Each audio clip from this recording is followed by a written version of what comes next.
And good morning, everyone. This is Rooftop Sports, and here I am joined by good friend Jim Moore.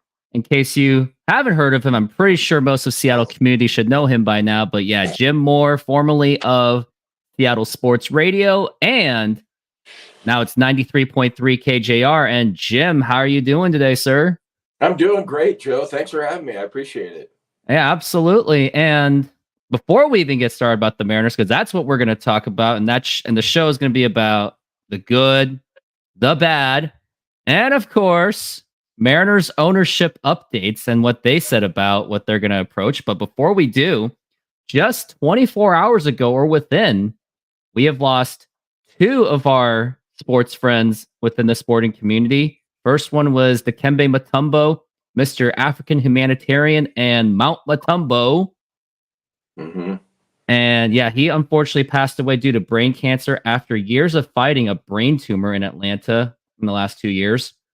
And then the other one, Pete Rose, who has tragically had his life taken away. And the most shameful part is he still never got to see a Hall of Fame induction. And hopefully Major League Baseball can do the right thing and finally do it, at least for his family. But yeah, deep condolences to both the Mutombo family, the African community that was touched by Mutombo, and also condolences to the Rose family. And any thoughts on those two, Mr. Moore? Well, yeah, it's I was really saddened, especially when I heard about Dikembe Mutombo yesterday. I didn't even know that he had a brain tumor, was fighting brain cancer, and then 58 years old, far too young. And it just took me back. I was covering the Sonics in the 90s and the 94 playoffs when Mutombo was the key reason why the number 8 seeded Nuggets became the first number 8 seeded team to beat a number 1 in the NBA playoffs. And just seeing him, and every Sonics fan hates this, but seeing him laying there on the floor with the ball, just smiling. And I remember too that there was a time when people were talking about, man, I can't believe how many shots he's blocking and this and that, and then he would say something like, "Well, do they not get cable? Do they not see that what I do all the time?" And I love that man. I just absolutely loved him. I don't have any personal recollections of Pete Rose other than just being a fan, watching him play. I'm old enough to have certainly watched him play, and then the managing situation when he bet on his own team. I understand why he's controversial and why some people think he should never be in the Hall of Fame. But if you just consider him, Pete Rose, the player, the number of hits that he had, the impact he made on baseball, he clearly should be in the Hall of Fame. And it's sad to see that if he makes it, it'll be after his death and he'll never be able to see it himself. And I'm with you. It sounds like you think that Pete Rose belongs in the Hall of Fame, Joe. No question. And I know maybe we're going to go a bit much into it, but just for a little bit. But we've seen it happen. Like now we've seen Major League Baseball. They are basically they're doing sponsorship deals with all these gambling websites for sports. And they allow themselves, of course, to be part of the gambling. And yet Pete Rose is not in the Hall of Fame due to the whole gambling situation. But I do believe that there was much more than that. It sounds like that him and Major League Baseball had a major beef, just like Barry Bonds had a major beef with Major League Baseball.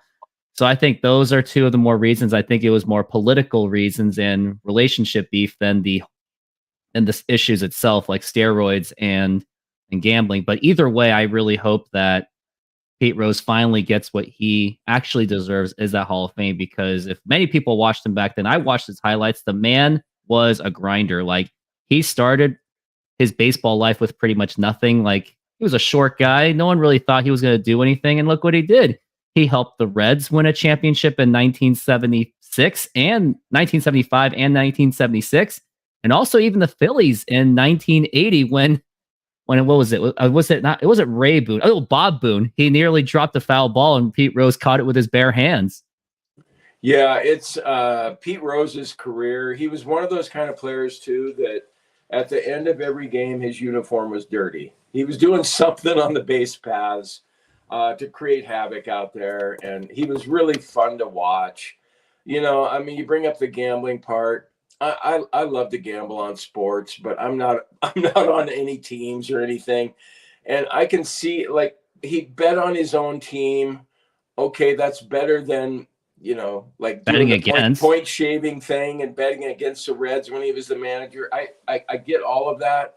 But it also, don't you think though, Joe, that when he bet on his own team, that he handled his bullpen maybe differently than he would have, the next night when he didn't have quite as much money on his own team. So I get it, but there just needs to be a separation there, I think, from player to manager. Like, whatever you think of him as a manager, okay, great. But as a player, he should be in Cooperstown. Yeah, 100%. And hopefully, once again, hopefully Major League Baseball will finally do the right thing. But I mean, the best that Major League Baseball has done is at least they recognized him on the website. I had to click refresh a few times just to see if they actually did. It didn't look like they did, but at least they put out that gesture. So, but now we're going to get into Mariners off season, and happy second day of off season, or shall I say tragic second day of off season, because we should be talking about the Mariners and the Astros, or the Mariners or the other team, not, oh, what are the Mariners going to do? How did they No, we shouldn't be talking about that. We should be talking about that they're in the playoffs, but unfortunately did not happen, despite having one of the best starting rotation performances in Mariners history, and they were the best starting rotation in baseball. And what we're going to go over, we're going to go over the goods, go over the bads, and then we're going to go into Mariners ownership updates, because they always come up with really exciting news. Something that they're really good at is getting attention for, unfortunately, the wrong reasons. So we'll get into the goods. And Jim Moore, what did you like about the 2024 Mariners? Like, what really stuck out to you in a very positive way? Well, you already mentioned it. I mean, far and away their starting rotation. I've never seen anything like it. And Joe, I go back to the first year. I was 19 years old when the Mariners started, and they have not had a pitching staff like this. I mean, typically we all know how it goes. Typically your ace or your number one guy is really good, and your number two guy is also bordering on really good. And you're 3, 4, and 5, you're hoping for the best, that maybe you can slop out some 6-5 wins with those guys going out there, hoping they give you 5 innings and give up 4 runs or something like that. But these guys, they were all aces, every single one of them. Right down. Brian Wu was supposed to be the 5th best pitcher out of all of them. And he was probably, you could make him the ace if you, he was probably the best pitcher this year. And so that's the reason that I think it was the most disappointing season in team history, because everyone knew how good those guys were, and you squandered what you had by having such an anemic lineup. It was just, I mean, Joe, we were watching the games. We saw them all. Now, they got better in the last 5 weeks with Dan Wilson, Edgar Martinez, all of that. We can get into that. But over the course of the season, you knew that if the Mariners, if one of the starters gave up 3 or more runs, that they were probably going to lose. And that's why we're sitting here talking about the season gone wrong, and it should have been a season that went right, and it didn't. And so it's mind-boggling to me and a lot of Mariner fans how they can justify bringing Jerry Dipoto back for another season. Yeah, I can't justify that at all. Like, the moment I saw the news that Jerry Dipoto is getting at least another year just really blew my mind, and makes me feel like that we're going to have a lame duck off season. Now, the positives for me, and there's so many to choose from. Like, I mean, you already said that Dan Wilson, Edgar Martinez, was going to say that, but that's okay. I mean, we can agree that Dan Wilson, Edgar Martinez was at least a significant part of finishing the season, at least not too disastrous as it could have been under Scott Service. But let's talk about Victor Robles. He was the man who we caught lightning in a bottle with him. He was the only player, I believe, in the entire Mariners offense that actually batted above 300, and loved what he did. Loved his defensive efforts. I loved his speed. I really liked his bunt and his hustle.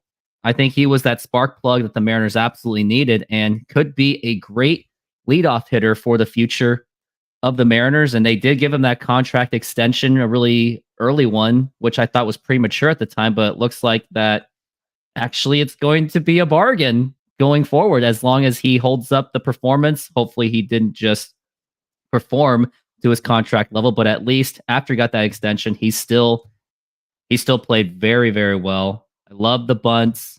I love the positive culture he brought to the team, something that seemed to be kind of voided after Eugenio Suarez was traded away. So I'll give my props to Victor Robles, and hopefully he can be a great part of this outfielding core of Randy Arozarena, Julio Rodriguez, and Victor Robles. And if those guys can at least get to somewhat like borderline all-star levels, this could be the force to be reckoned with for next season. But that's if they perform to at least a half-ass decent kind, at least a little bit better than what they did this season. So those will be my goods.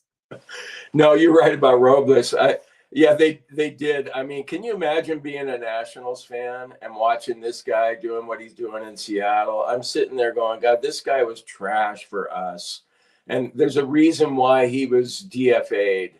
And I don't think anyone back in Washington, D.C. missed Victor Robles when he left, because they're probably thinking, good riddance, man. So much was expected of you. You were a high draft choice, and you never came through the way we hoped you would. And then what he's done in Seattle, you're right. I mean, he's fun. He's entertaining. He's consistently productive. He's just a maniac on the base pass. Now, I'll take away the one time when he tried to steal home, 3-0 pitch. You know, we all know that was a mistake, and he knows it too. But it's so much fun when he gets on the base pass. And I like the swagger that he has too. Like the Mariners typically in their history don't have guys like him, but he has fun playing the game like Julio, and he just makes such a difference. I love your idea. You know, you just put him there at number 1 in the lineup next year and just forget about it. And don't ever entertain the thought of having JP Crawford being your leadoff hitter anymore.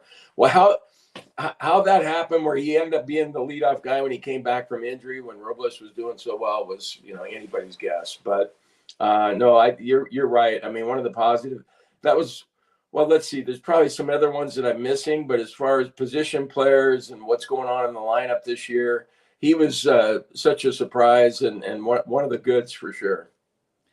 Oh, yes. And yeah, JP Crawford, like I'm already entertaining the idea that Cole Young should have the opportunity to gun for his job, because boy, what a regression that JP Crawford has. And that could be one of the many bads, as we will get into the bads, because I definitely want to get into Mariners ownership issues and Jerry Dipoto. Now we got the bads. The bads, I will go first. Oh boy, where to start with?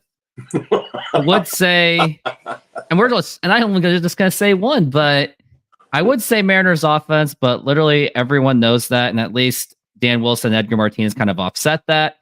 I would say Scott Service, but he's long been fired, and I think it's obvious that he had to go. And just to think that maybe if they fired him even 2 days earlier, they'd maybe be in the playoffs if that's possible. What made it so obvious to you that he had to go?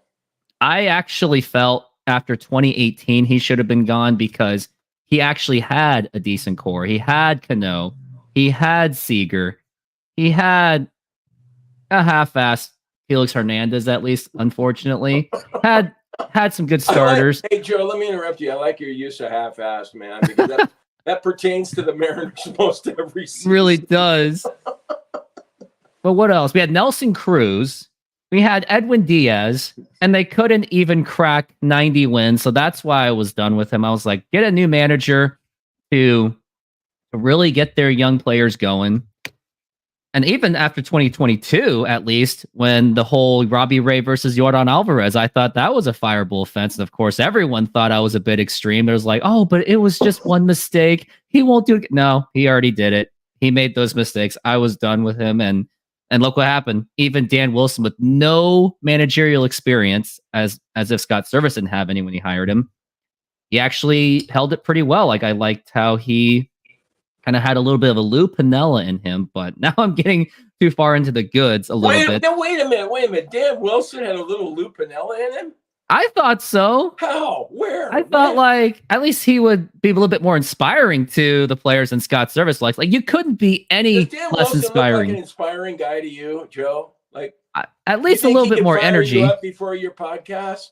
maybe. That's what he does. He did in the 90s. That's what he did with his pitchers. Like, he would get them fired up. Maybe you didn't notice because all you could hear is a little bit of mumbling when he's going to the pitcher, but he has a way. And he brought in Edgar Martinez. No, okay. I'm just giving you a hard time, man. But I remember. Hey, that's good. I love Dan Wilson as a player. I did, but as a reporter, and this stuff probably doesn't matter. But it wasn't like I went to Wilson's locker looking for inspirational comments. I mean, Dan Wilson never really said a whole lot, and so I was surprised because I just saw it when you went from Scott Service to Dan Wilson. It was the personality seemed pretty much the same to me, but. I'm not there behind the scenes seeing how he operates. Maybe the players were sick of Service and his message. And, guys, it grows stale after a while. We saw that with Pete Carroll and the Seahawks, and they made a good choice of replacing him when they did. And so you could be right about Service, but I'm not so sold on Wilson. I still think he should have been the interim manager. I think they should have, everybody thinks they should have fired Dipoto and given the new GM a chance to hire his own manager. And if Wilson is the best guy, great. But if he's not, there'd be a lot of other candidates out there that might be better. You're not wrong about that. Not at all. But now the bads, man. I would say offense again, Scott Service, yeah, but then we kind of talked about it already. But I'm going to say, unfortunately, the bullpen, because, the bullpen already started with lack of depth where Matt Brash was already out for the season due to Tommy John. Gregory Santos missed a lot of time, which really did hurt the bullpen. But at least for the first half of the season, they were at least okay. But then as second half came along, and you saw like Scott Service pulling Brian Wu and like Bryce Miller too early, and the bullpen just blew it. We lost Jimmy Garcia after the Mariners traded away Clase to get him. We saw that Taylor Saucedo wasn't the same. Gabe Spire was clearly not the same, which is why he spent half the time, if not more than half the time, in Tacoma. And bullpen, we saw them melt down quite a bit of games, especially with some significant leads like the 5-0 lead against Texas, the 3-1 lead against the Houston Astros. So bullpen certainly was not at that level of 2022 and 2023 and not even 2021, but some positive things. We got to see some Troy Taylor, who he grew really fast he started this season in A+, so you got to give props to him. Maybe I wouldn't use him as a high leverage guy because he did have some problems when he was closing games. And Colin Snyder was also a gem that at least Jerry Dipoto and Justin Holland are able to find. So bullpen, unfortunately, just wasn't at that level of 2023 and 22. And maybe had they been at least somewhat at those levels, maybe we're talking about Mariners versus Houston or just Mariners in the playoffs in general. No, that's a good point. You didn't mention Trent Thornton either, and he never really did it for me, even though statistically he was okay and had his good moments too. But yeah, I was, just sitting here thinking about the bullpen. The injuries certainly didn't help. Saucedo wasn't as good as he was earlier. And the thing about the bullpen too, you would have expected them to be better overall, mainly because if you have 5 pitchers like the Mariners had starting games, you got quality starts just about every single time, 6 innings out of these guys. And so you couldn't say the bullpen struggled because they were overused. They had pitchers. They always got, usually, your 4th or 5th starter at some points, several times during the season where they don't make it out of the 3rd inning or the 4th inning. And so you got to just use up that bullpen. And by the end of the year, they're shot. But that wasn't necessarily the case. Well, it wasn't the case with the Mariners because they always, got into the 7th inning before they got to the bullpen for the most part. They did, yeah. And it kind of felt like maybe they were overused because Service was pulling his starters like 6 innings with barely 80 pitches. But this time it was actually, they just flat out just were not good. Like, no, it wasn't like 1997 bad, if anyone remembers that bullpen, but it was a bullpen that you couldn't trust to get to the playoffs or even get to the World Series. I shouldn't even be talking about World Series of Mariners. Like, you just can't put them together. But bullpen does need to get better. Hopefully, next season, Gregory Santos will be healthier, Matt Brash will be healthier, and maybe Mariners will find that other gem to at least add depth to the bullpen. And even Munoz he was like iffy, like as a closer. Yeah, wasn't his arm sore though, or an elbow issue that they were trying to manage? I don't Yeah, think his he wasn't which 100%. makes sense because usually his peak velocity is like 103 miles an hour, and maybe we saw like 100 miles an hour, maybe a few times. So key to the bullpen next season is not only adding on to that depth, but also hopefully that it will be healthy this time. Because I remember when season started, I was actually terrified of looking at the Mariners bullpen depth with Matt Brash, Gregory Santos, and Munoz. Like that should have been possibly a record breaking bullpen. But unfortunately, we didn't see that because unfortunately, a few portions of the bullpen just was not healthy. No, you're Now right. it's If you had a lead after 6 innings and you turned to those guys in the 7th, 8th, and 9th, it was just lockdown. You would have won every game. pretty much. And now it's your turn for the bads. Oh, my turn for the bads? For the How much time do you bads. have? How I'll much give time do you you have, Joe? maybe a couple. No, I mean, it's just, and the bads were just the lineup. I mean, you bring up the bullpen, and I suppose, I know the bullpen wasn't good, but I didn't think it was all that bad either. I mean, I put it more in the bad category than good, but there's no question that lineup was the worst, just the absolute worst. And it had to be. I saw John Palmarosi, he tweeted something out where the Mariners gave up the fewest runs in the American League. And I'm hoping somebody does the research to find out how often a team that gives up the fewest runs isn't in the postseason like the Mariners this year. But when you give up as few runs as the Mariners did, and you have a lineup that produced the way they did, it was just, I don't know. It reached the point of being comical because I'm just a typical fan, and I've watched baseball for years. I love the game of baseball, but we all knew that what they did in the offseason wasn't enough. I think usually in hindsight, you can say stuff and yeah, it sounds good in hindsight, but where were you? I mean, I remember coming out of spring training thinking that this lineup's not good enough. Everybody did. Everybody's like, well, maybe it'll be okay. And then you looked at Garver's numbers. You thought, well, okay, yeah, he was part of a Rangers World Series championship team. He'll probably be pretty good. And you thought Polanco would be good. And then it just didn't work out. And as the season went on, it grew to be comical. It really did. It was laughable what they were throwing out there night after night. And don't get me started on Dylan Moore. And we always have to say how much we all love Dylan Moore. But, Dylan Moore is a utility guy for a reason. You don't want to use him as much as you did this year with the Mariners. But whatever on that. I don't know what to say about the lineup, Joe. They had the worst average next to the Chicago White Sox. They hit 224. What they hit? 224 as a team, I think. Yeah, we can. Yeah, we can check. Check. It was brutal. And think about this for a second. I know that pitching has improved since 1977, but the Mariners have been around for 48 years. They've had some shitty teams, man. They've had some awful teams. This was not an awful team. We all know that it was a good team, but the reason we're so disappointed is that it could have been so much more. But to have the worst team average in club history and the strikeouts, and I know you're probably an analytics guy. I don't know what you are, Joe, but I hate strikeouts, man. It's always a sign of like, okay, you really failed. You completely failed. And they failed more than 3,200 times in the last 2 seasons. They set a club record last year. And then after saying they were going to address the strikeouts, which Jerry Dipoto did, he addressed that. They ended up breaking the record they set last year of 1,603. They had 1,625 strikeouts this year. Well, that's not acceptable. I'm sorry.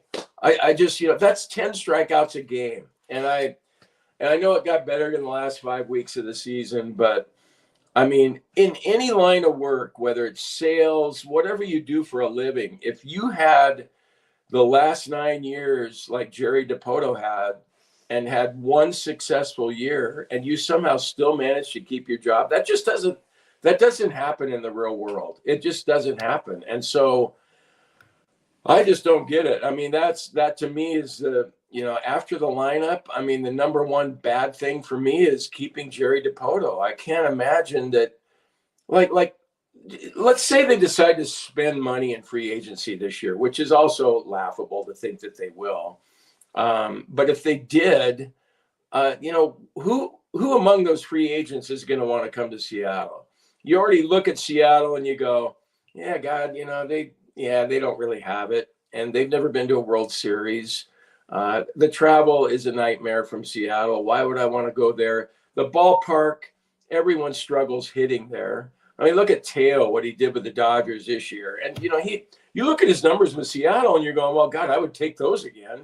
And he was even better this year. But, yeah, I mean, nobody's going to want to come here. You know what bothers me the most about that too, Joe? And I'll stop rambling here in a second. If I'm a player somewhere else in Major League Baseball, I don't want to play for the Yankees. And you'd be going like, well, Jim, why wouldn't you want to play for the Yankees? You go to the Yankees, and if you have a winning team and you make the World Series and you win a championship, well, the Yankees have won 1 million championships. If you come to Seattle, though, and if you're one of the first players on a team that goes to the World Series, you're going to be remembered forever.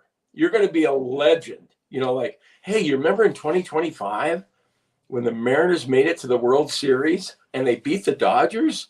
And, it just, for me, that's appealing. I'm a Coug, man. And whenever the Cougs have success, it means more to me than like some other, like Alabama. Like, I didn't understand why Kalen DeBoer went there. Why not win at Washington and do something different? And so anyway, I don't even know. I don't have a point that I'm making. It just bothers the hell out of me to think that Dipoto is still going to be the man that oversees this whole operation when it's just been a clusterfuck for the most part. I mean, God, what? Like really, Joe? How can he justify still having his job? I can't justify it either. And actually, you pretty much already transitioned it pretty well into what we were going to talk about for the last portion of the show. Quick show, by the way. And here it is. So we read it in the article. I could not see if it was from the Seattle Times or was it from Adam Jude or whoever.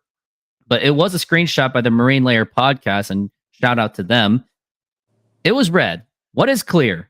The Mariners do not intend to dive deep and into the deep end of free agent pool this winter, which means they won't pursue the likes of Juan Soto, Pete Alonso, Alex Bregman, or any high-priced free agents. Like we're maybe talking Christian Walker, Suarez if he doesn't get that option, which he probably will. Not because they can't afford it, Stanton has explained, but because as matter of baseball economics, the Mariners don't want to pay top dollar for aging players. Oh, wow. Didn't know that Juan Soto was an aging player, or let alone Pete Alonso or even Alex Bregman. The scars of the Robinson Cano contract 11 years later still feel like a fresh wound for the Mariners. We've got the resources, said by John Stanton, to be able to do the things we need to do to put on a good team on the field. We've been focused on free agent bats, kind of big dollar free agent bats as a matter of strategy, not because of anything to have to do with resources. My first problem with the whole Robinson Cano thing. First off, it was well worth the money. We could definitely use prime Robinson Cano now. 3-time All-Star, 2 top 10 MVP finishes, and attracted Nelson Cruz to come back. And even when the Mariners had to trade him, they still got the Mets to pay a huge portion of the remainings of that contract. And Mariners at least had a promising prospect in Jared Kelenic out of it. Now, granted, that was because of Edwin Diaz and Justin Dunn, who turned into Eugenio Suarez eventually. So I think that Robinson Cano contract actually worked out well for the Mariners more than what people think. So pretty short. Yeah, God, I mean, just think about Robbie. I mean, primetime Robbie, what he could do with the bat and what he could do with his glove too, and how smooth he was. The only thing I didn't like about Robbie is like if he hit a ground ball to second base, you'd never see him in the screen. By the time the ball got to the first baseman, that guy did not try to get to first base very hard. But I loved Robinson Cano. I just loved how smooth and cool he was. And, you can go back even farther than that with when they got Beltre and Sexton in free agency on back-to-back days. I mean, those guys, made an impact. And those comments that Adam Jude or Ryan Divish got from John Stanton, it's like it's not even news, really. Everybody goes into an off season hoping the Mariners will change their philosophy and get after it, and knowing that that's not going to happen. So it's just like, it's so funny to me too, Joe, because a few years ago when Jerry was talking about reimagining the roster and, having to rebuild things, well, at that time he said that when it was time to dip into free agency, that they were going to, go up to the high dive and, do a cannonball. Well, they don't even, get their big toe in the water, basically, when it comes to free agency anymore. And they bring in these guys. I mean, I thought Polanco would be better. I'm not going to, give him a hard time for that one. But some of these guys, they always talk about, well, let's, if they can hit to the back of their baseball card from like 2019, like hoping to go back in the past and get it. Well, it's likely not going to happen once a guy gets into his 30s. So, yeah, I mean, this stuff about thinking, like, why wouldn't you go for Juan Soto? Why wouldn't you do that? I just, you think about, like, you add Soto to the lineup. Okay, clearly, huge upgrade. You're going to add to the lineup. You're going to sell more season tickets. You're going to add to the value of the franchise. Whatever you're spending on him, and you'd go, oh my God, I can't believe they spent $400 million on this guy. But you'd get it back. You would get it back. Like, I'd still go back to Ohtani, and I know that's the pipe dream of pipe dreams, but I honestly feel like he might have entertained the idea of coming to play for the Seattle Mariners if they had just gone for it. And with marketing and promotion, all the different things that on and off the field with Ohtani, they would have got it. Everything would have come back to him. I don't get it, man. I mean, they're going to just bring in, some more Tommy La Stellas again, and try and sell that shit to us again. And it's ridiculous. We're not falling for it. Not this time. I mean, some of us did. And let's get AJ Pollock, right, on a 1-year, $8 million contract when you claim to not have money on anybody else. But yeah, let's get that. Let's do that. So I forgot about him. I already forgot about him.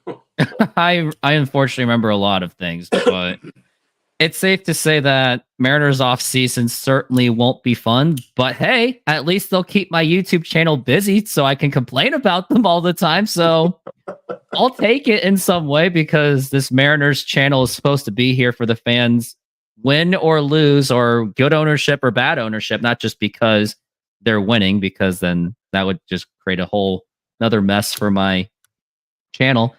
But looks like, dude, we are pretty much out of time, and I think we covered as much as we could, the goods and the bads, and that dreaded Mariners ownership that we have all been used to. I mean, you've probably been used to it since 1977. I've only been used to it since, following the Mariners in 2000, but I didn't really learn about the ownership well until like 2012.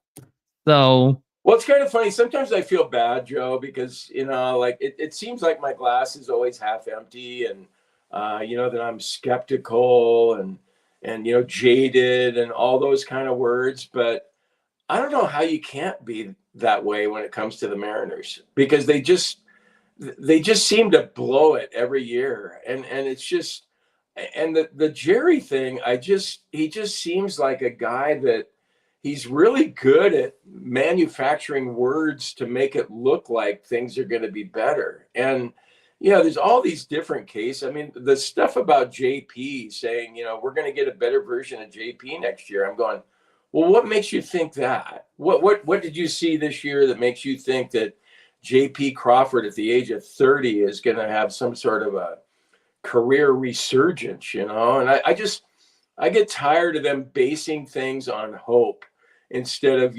actual facts that something might happen. They're going to bring in more retreads, guys that they hope will pop. And this team, they aren't going to spend money. They got these guys that are, they've got salary arbitration this year, Gilbert, Kirby, Rosarena, Raleigh. They're going to be spending more money on those guys. And then they're going to masquerade around and say, well, yeah, we spent more money on our payroll, but it's their own guys that they had to pay. So as far as newcomers coming in, I wouldn't expect much. I mean, it'll be par for the course again for them this year. before we go, the only hope that I can see the Mariners making any kind of moves is if they even tinker or even bother to use anybody in the farm system to try to get any of those top players, which we agree that maybe the Mariners should have used somebody to get like the Yandy Diaz or even delusionally speaking, Vlad Guerrero Jr., which I think if they'd done that, then maybe that would have definitely brought more hope. And that's when we said, you said that the trade deadline was an A. I said it was like, maybe like a B or B minus. And it was only because they just didn't go for that one more player. So hopefully, maybe that's the only way the Mariners make a move. And hopefully they won't do it like in Bill Bavasi style either, because that's also possible. Yeah, but you say hopefully and maybe, but don't you think that none of that stuff is going to happen? Nah. But hey, the good news is at least they'll put butts in the minor league baseball stadiums. Like they'll get people like me to go. So there's a positive there. Joe, it blew me away to see that 116,000 people came out for that 3-game series against the A's when those games were meaningless. Those games didn't matter. They had 116,000 people there. But granted, some of them were Oakland fans too, and a large portion of them did show up because they wanted to say their final goodbyes, or maybe they're still A's fans anyway. No, you're right. I'll give you that, Joe. But still, there were a lot of fans there. I hear you. Yeah, maybe we shouldn't have. Yeah. Well, I don't know. I'm like you though. I'm going to hope for the best, but expect the worst. We all will. From the Mariners in the offseason. And it's just I can't stomach Jerry's comments anymore, whatever they are. I just can't stomach them because he's just so full of shit, man. I just, can't do it. Can't do it. It's okay. It's okay. He's just doing you a favor 54% of the time. Did they make 54%? I think they fell a little 52%, but the Astros won 54%. So at least he was right. Okay, that bolsters his case then. Woo! Yeah. I like the Tigers in that series, by the way. I think they're hot coming in. Scooball, baby. I'm rooting for the Tigers. Yeah, for sure. And we'll see. And which, by the way, I will be covering that game at around 11:20. So tune into that. And that's going to do it. I just want to say thank you, Mr. Jim Moore, for being here. And thank you, fans, for being there. Hopefully I made your 9 to 5 commute at least somewhat worth it, or at least somewhat not as putting you in the position to think about traffic. But once again, thank you. And hopefully here's to an off season of the Mariners. And go Mariners. All right, go Mariners. Hey, thanks, Joe. Thank you.